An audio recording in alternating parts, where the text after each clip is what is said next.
중대재해처벌법 제정에 기기가 된 고 김용균 씨 사건 관련해서 대법원이 원청업체 대표에게 책임을 물을 수 없다는 무죄 확정 판결을 최근에 내렸습니다.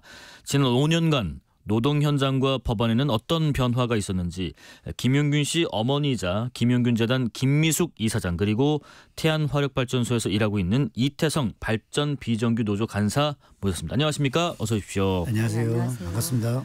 제가 이런 처음 초청하는 분들 또 패널 오신 분들 인사를 할 때 의례적으로 우리가 안녕하십니까? 근데 좀 두 분께는 이 인사가 좀 적절치는 않았던 것 같지만 그래도 안부로 여쭤봤습니다. 우선은요, 고 김용균 씨 5주기를 맞아서 지난 주말에 서울 도심에서 추모제가 열렸습니다. 어머니도 참석하셨죠? 제가 호칭을 어머니로 하겠습니다. 네. 어떤 외침들이 주로 있었나요? 용균이 재판 관련해서 서부발전이 사람을 죽였는데 어떻게 무죄일 수가 있냐 이런 이야기 많이 나온 것 같습니다. 네네. 또 그 중에서 기억나는 어떤 건네진 이야기나 피켓이나 문구나 그런 것들도 기억에 남는 게 또 있으세요? 그런 말씀 외에도 현장에서 아니면 지나가시는 참석하시는 분들이 이렇게 건넨 말이랄지요? 많이 힘들죠 하는 그런 이야기 많이 들었습니다. 네네네. 우리 이태성 간사님께서도 같이 참석을 하셨나요? 네, 참석했습니다. 현장에서 어떤 분위기를 좀 느끼셨습니까?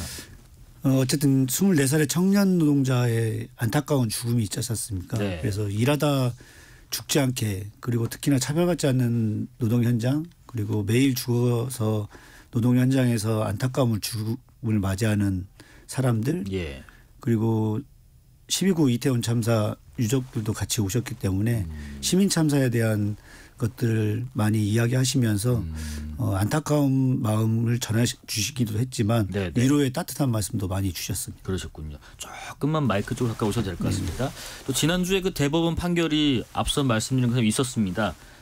사고 5년 만에 김용균 씨의 사고의 형사 책임을 원청업체 대표에게 물을 수 없다라는 대법원의 결론이었고 특히나 그 2심 재판부가 김 전 사장에게 작업 환경을 점검하고 위험 예방 조치를 이행할 직접적인 의무를 갖는다고 보기 어렵다면서 무죄를 선고했던 원심 판결에 법리 등을 오해한 잘못이 없다라는 것이 대법원 결론이었는데 우선 어머니 입장은 당일에도 기자회견 형식을 통해서 밝히셨지만 다시 한번 입장을 좀 듣고 싶습니다. 특조위를 통해서 제대로 다 밝혔는데도 불구하고 이게 네. 특조위가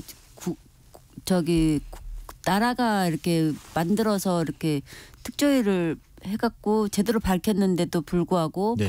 법정에서는 제대로 이것을 논의조차 하지 않고 들여다보지 않은 상태에서 판결이 났다라고밖에 볼 수 없기 때문에 저는 이 판단을 잘못된 판단이라고 보고 있습니다. 예. 그러면은 원청업체 대표까지도 책임을 물었어야 했다라는 입장이신가요? 소급 적용되진 않겠지만 예. 워낙 그때 공분도 크고 그래서 어느 정도는 효과가 있을 거라고 생각했는데 전혀 그렇지 않았다는 거. 오히려 이전에 사건들 봤을 때는 이거보다 구역గిం군 같은 경우 더 세게 처벌을 했잖아요. 예. 근데 구산업법도 그렇게 적용하는데 왜 용균이 사건만은 그렇게 하지 않았는지 이해할 수 없는 거죠. 우리 이태성 간사님도 혹시 비슷한 의견이신가요? 서부발전에서 원청이라고 하는 발전사는 네. 소위 말하는 신입사원 때부터 오랫동안 그 자리에 올려가려고 하면 본부장까지 올려가면 보통 한 20년의 시간이 걸리거든요. 예. 그러면은 그 현장을 누구보다 잘하는 원청의 감독자라든지 안전관리자가 되는 겁니다. 네네. 그렇기 때문에 현장을 몰라서 책임이 없다는 대법원의 판단은 저희는 납득할 수가 없고요. 예. 그 말의 의미가 결국은 책임은 있지만 처벌은 할 수 없다라는 것들로 인식될 수밖에 없기 때문에 예. 그런 인식들이 사실 국민들이 다 아실 거라고 저는 생각하거든요. 누가 책임이 진짜 있는지 예. 누가 책임을 져야 되는지에 대한 것들은 서부발전이라는 것은 국민들이 다 알고 계실 거라고 저는 믿습니다. 근데 당시 대법원 판결 중에서는 또 이제 원청업체 대표에 대해서는 뭐 무죄를 선고를 했지만은 그 외에 일부 임직원들, 임원들에 대해서는 일부 유죄를 내리지 않았습니까? 네네. 그 부분은 또 어떻게 생각하세요? 유죄를 내리긴 했지만 그 유죄 자체에 한 실형은 하나도 없었고 다 집행유예로 판단을 했지 않습니까? 네네. 그리고 그 과정에서 물론 원청의 책임을 일부 인정하는 것들을 판결은 하긴 했지만 예. 그 책임이 중하게 그리고 사람이 그 24살의 청년 노동자가 컨베이어벨트에 머리와 몸이 분리되면서까지 죽은 죽음의 그 책임에 대한 것들을 진정한 법원이 판단을 했냐라고 봤을 때는 저는 그렇게 생각하지 않고요. 오히려 법원이 면죄부를 주고 노동자의 죽음을 깃털처럼 가볍게 판결한 그 공범이라고 저는 생각합니다. 제가 그 대법원 판결 문구 중에서 그 부분을 좀 여쭤볼게요. 이런 문구가 있어요. 그 김 씨 사망의 원인이 된 석탄 취급 설비와 위탁 용역 관리 관련 업무는 태안발전본부의 기술지원처가 담당하기 때문에 직접적이고 구체적인 주의 의무를 인정할 수 없다는 이유다. 혹시 여기에 대해서 어머니께서 보태실 말씀이 있으신가요? 원래 그 서부발전 용균이가 하청에서 일했잖아요. 예.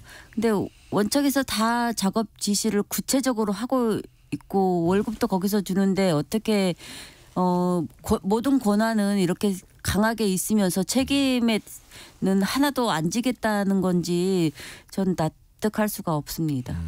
일부 좀 이 내용을 잘 모르시는 청취자분들께서는 아니 A라는 사람에서 하고 났다고 무조건 거기 제일 높은 사람이 책임져야 되는 게 맞는 거야 라는 생각을 하시는 분도 계실 수 있어요. 거기에 대해서 혹시 코멘트를 하신다면요. 원래 그 원청이라는 그 거기서 해야 될 일은 여기서 안전 예산을 짜고 예. 그리고 인력을 늘릴 수 있는 권한을 가진 사람이잖아요. 근데 이 사람이 제대로 안 하면 밑에 사람들 아무도 하려고 해도 이런 건 할 수 없는 거잖아요. 네네. 그렇기 때문에 원청 사장이 책임져야 된다는 거죠. 이 간사님께서는 발전소의 모든 시설과 운영의 권한은 예.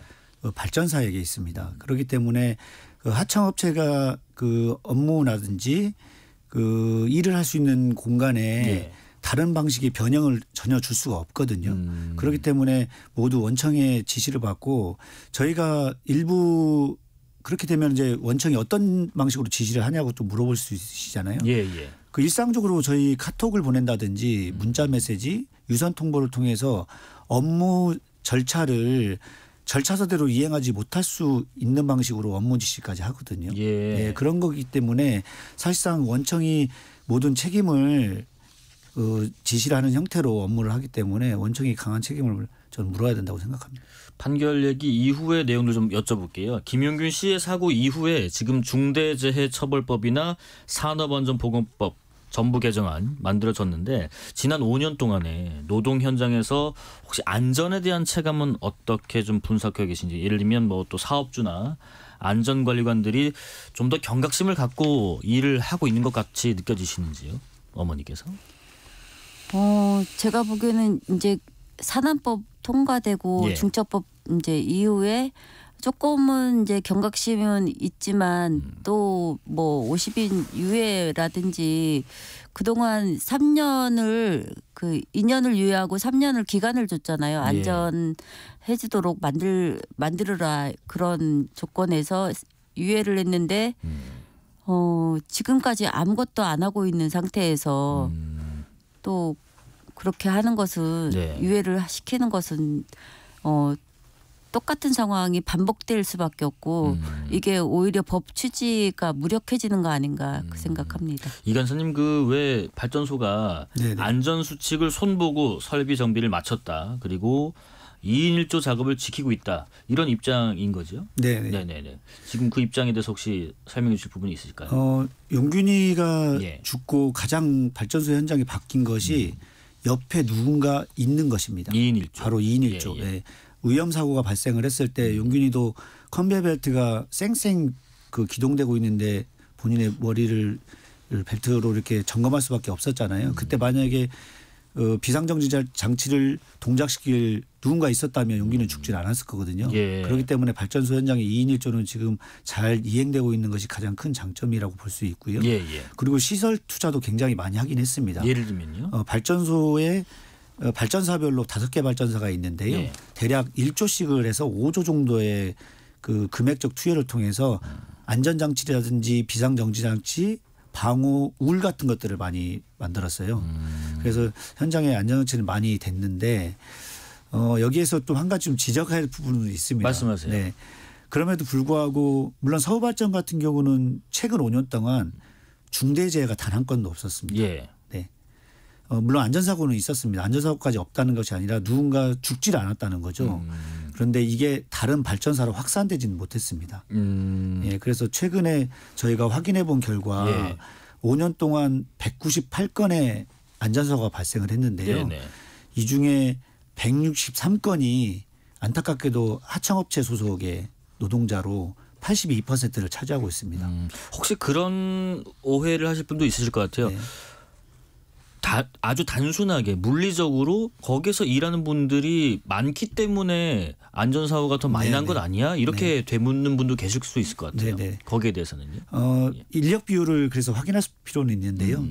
정규직 같은 게 발전사라고 원청이라고 소속된 정규직들 한 13,000명 정도가 됩니다. 예, 예. 거기에 또 하청업체 그리고 용균이와 비슷한 일을 하는 노동자들이 6,500명 정도가 돼요.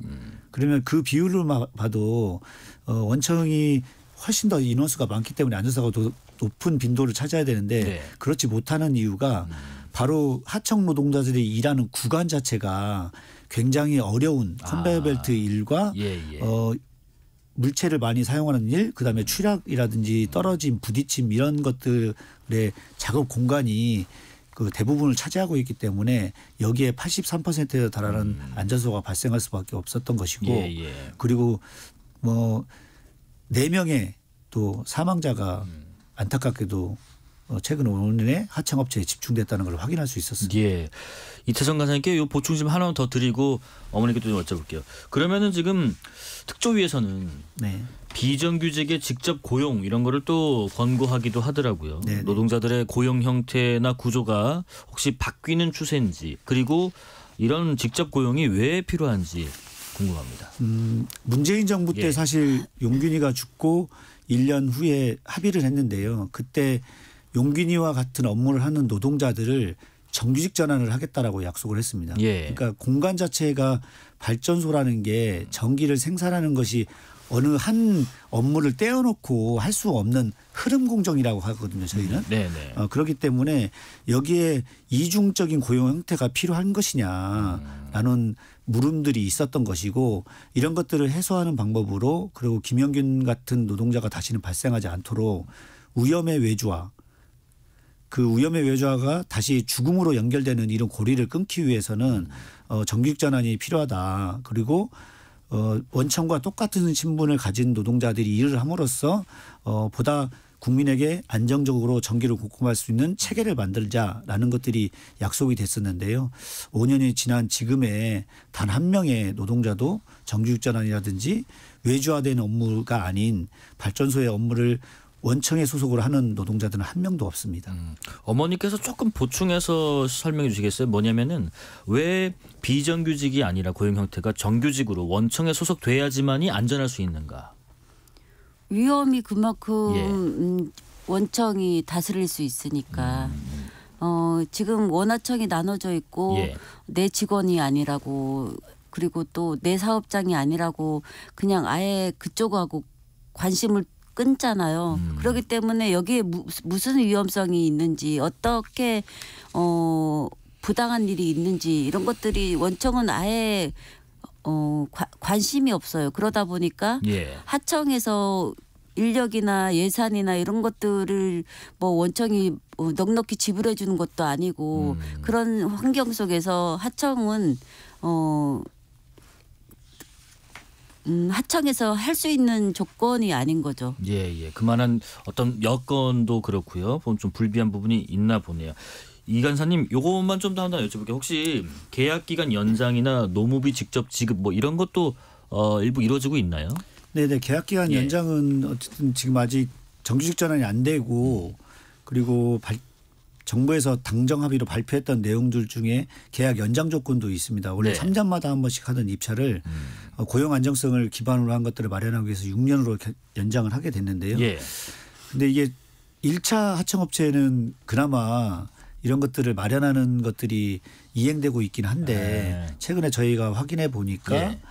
2차 하청업체 같은 경우에는 여전히 노무비 착법이 좀 일어나는 경향성을 좀 보이고 있고 예. 그리고 그나마 정부에서 당정 합의로 약속했던 것이 김영균 노동자와 같이 일하는 노동자들에게 임금을 일정 부분 올려주는 것들을 그 약속을 했었는데 그것도 이제 시범 사업이라고 해서 2년이 지나고 나니까 예. 이런 것들이 이행되지 않으면서 사실 임금도 여전히 저임금의 노동자들로 일하고 있는 사람이 대부분이라고 지금 이야기하고 있습니다. 네, 김용균 씨의 어머니신 김미숙 이사장님과 또 발전 비정규직 노조 대표자 회의 이태성 간사와 얘기 나누고 있습니다. 문자로 들어온 의견 한 두 가지만 들려드리고 다음 질문 좀 드려볼게요. 송근아님께서 벌써 5년이 흘렀다는 것이 그리고 그동안 달라진 게 별로 없다는 것이 안타깝다라는 의견 주셨고요. 또 청취자 중에서 윤복자님께서는 사람이 세상을 떠났는데 어떻게 무죄인가요? 이해할 수가 없다라는 앞서 소개해드린 대법원 판결에 대한 의견도 주셨습니다. 법안 관련 얘기도 좀 어려우시겠지만 말씀 나눠볼게요. 정부 여당이 근로자 50인 미만 사업장 한해서 중대재해처벌법 적용 유예를 지금 논의하고 있는데 이유는 그런 것 같습니다. 기업 조사해 보니까 경총인가요? 10곳 중에 9곳이 아직 이 법 대응을 준비하지 못했다. 다시 말하면 여러 가지 안전 설비 이런 것들이 충분치 않다 이런 것 같은데 여기에 대해서 어머니 좀 의견이 있으실지요? 사실 예. 이게 유예를 2년 유예를 하고 3년의 기간을 줬는데도 불구하고 아무것도 안 하고 있다가 더 유예를 2년 달라고 하는데 그런다고 해서 이 사람들이 할 수 있느냐? 저는 없다고 생각하거든요. 그냥 계속 유예를 시키기 위해서 하는 거고 이렇게 되면 이제 법이 무력화되는 거죠. 이 간사님 그런 얘기 있습니다. 지금 저희 취재진들 취재를 해보니까 중소기업 중앙회에 있는 간부들 같은 경우에는 이제 여기에 대해서 이런 얘기도 합니다. 원칙적으로는 정말 공감을 하는데 지금 현실적으로 어려운 부분이 있기 때문에 유예해달라는 거다. 이런 입장을 내기도 해요. 어떤 네네. 생각이세요? 사실 처음에 저희가 그 중대법을 만들었던 이유도 네. 처벌을 하기 위해서 만든 법안이 아니라 사업장 내에 노동자가 죽지 않도록 그 의무를 다하는 것들을 해달라는 요구로 만들었던 거거든요. 예. 그런데 지금 그 책임을 오히려 자율이란 이름으로 포장을 하면서 예. 하는 것은 저는 거짓말이라고 생각을 합니다. 그래서 저희가 지금 50인 미만 사업장이 준비 안 됐다는 것도 결국은 3년 동안 유예 기간을 통해서 많은 것들을 개선하려는 노력 그리고 정부에서 금전적 투입을 통해서 네. 이 중대 재해가 사실 50인 미만 사업장 그다음에 50억 미만 사업장의 80% 이상을 차지하고 있지 않습니까? 그래서 경영 방침 같은 것들을 세우고 10% 정도 50인 미만 사업장에서 노동자들이 죽거나 다치지 않도록 하는 것들을 만들면 그게 결국 경영 방침이 되는 것이고 네. 그리고 안전 전담 인력 같은 경우도 50인 미만 사업장은 사실 필요가 없습니다. 그리고 보건관리자라든지 담당자들도 사실 50인 미만 사업장 같은 경우에는 적용 대상은 사실 아니거든요. 그렇기 때문에 고용노동부가 가이드라인이라든지 아니면 체크리스트 같은 것을 통해서 안전을 최우선할 수 있는 것들을 50인 미만 사업장에 만들면 그 의무를 50인 미만 사업장에서도 다 하는 것으로 판단할 수가 있거든요. 네네네. 그래서 이런 것들을 통해서 확대를 하는 것으로 통해서 한 해 2,000명의 노동자들이 매일 죽어나가는 이 노동 현장이 사실 민생이라고 저는 생각하거든요. 그렇기 때문에 국민들이 스스로 죽어나가는데 그 국민들의 안전을 지키는 것이 가장 최고의 민생이지 그것보다 더한 민생이 어디 있을지 오히려 정부에 되묻고 싶습니다. 산업 현장의 안전이 곧 민생이라는 말씀이신 네. 것 같아요. 어머니 김용균 씨께서 이제 돌아가신 이후에 산업안전보건법 전부 개정안 논의가 급속도로 진전이 됐습니다. 사고 발생 17일 만에 개정안이 본회의를 통과했고요. 특수고용직 노동자도 처음으로 법 테두리 안에서 논의됐다는 성과도 있었습니다만 혹시 아직도 사각지대가 남아 있나요? 지금 특수고용 노동자가 예. 범위가 너무 좁게 법이 통과됐기 때문에 라이더나 뭐 여러 특수고용 노동자가 있잖아요. 예. 그런 사람들 다 이 법에 이렇게 법 안에 들어와서 네. 그 안전을 책임질 수 있도록 보장받을 수 있도록 이렇게 해야 되는데 지금 그렇지 못하고 있습니다. 아, 그러니까 꼭 공장이나 이런 어떤 그 무슨 용접을 한다든가 이렇게 뭐 조립하는 이런 현장 말고의 특수고용 노동자 분들에 대한 것까지 챙겨볼 필요가 있다라는 의견이신 것 같습니다. 이 간사님 그 지금 뭐 이런 의견도 있습니다. 재생에너지를 앞으로 우리가 좀 많이 사용을 할 것 같고 뭐 환경 여러 가지 문제 때문에 하고 있는데 에너지 전환을 좀 기조로 하고 있는 화력발전소들이 만약에 문을 닫게 되면 노동자분들 관련된 뭐 고용 문제도 당연히 좀 제기가 될 수 있을 것 같아요. 지금 현재 좀 분위기가 어떻습니까? 석탄화력발전소는 어쨌든 2050년까지 전면 폐쇄 58기를 전면 폐쇄할 계획이고 가까운 시일인 36년까지 28호기를 폐쇄할 계획을 가지고 있습니다. 그러니까 국가에서 정책적으로 지금 발전소를 폐쇄하는 것이고요.